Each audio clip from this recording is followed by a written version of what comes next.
Hello again, this is Stephen Brooks and welcome to part 3 of my videos on the application of Buddhist principles in hypnotherapy.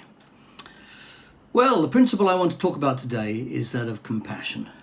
Now, one could argue, in fact, that this is an integral part, or should be an integral part, of any kind of therapy, not just hypnotherapy. The difference, I think, is when we look at the concept of compassion in Buddhism, it's a little bit different from just being kind or being caring. It's going that extra mile, in fact. It's about considering your client to be the most important person in your life during that time you're working together in therapy, for that therapeutic hour. Of course, afterwards you go home and have tea and everything else. You let go of that. But during that session, your commitment should be nothing less than 100% to that client moment by moment. I know that for a lot of therapists, they're always challenging themselves and asking themselves questions like, am I doing this right? Is this the best I can do? Is the client responding in the way that I expect? You know, all of that me, I, kind of selfish stuff really gets in the way of you just being with the client and giving them 100% of yourself. And this is where the Buddhist principle of compassion comes in. Because the Buddhist principle of compassion is really kind of unconditional love. I guess you put it that way, unconditional love.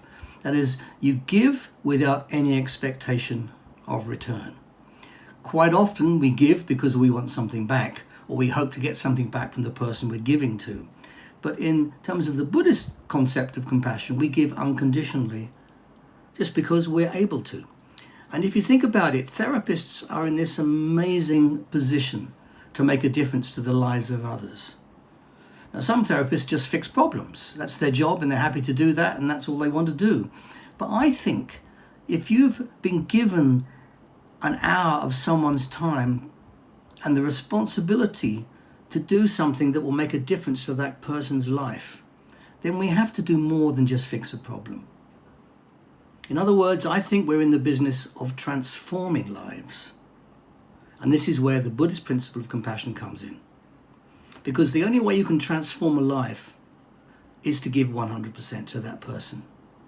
And I don't just mean in terms of your skills, your techniques, but more importantly, your heart. Because love actually heals. I'm not asking you to love your clients. I'm asking you to share and give love to the maximum ability without any expectation of return. Now, this is difficult for a lot of people because they want to measure the success of their compassion, but you need to let go of even that. If you really do care, and if you really want to make a difference to the lives of other people and not have any regrets that you didn't do it when you're older and you look back, then you have to learn to get yourself out of the way. So this is the third principle. The first was non-attachment, and you'll see my earlier video for that. The second was dependent origination, and this third video is all about compassion.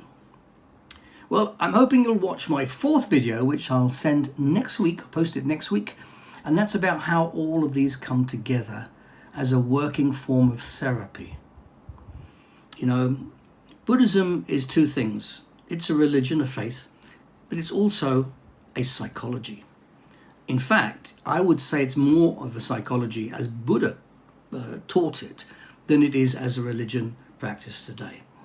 And as a psychology, it's incredible considering it's 2,600 years old.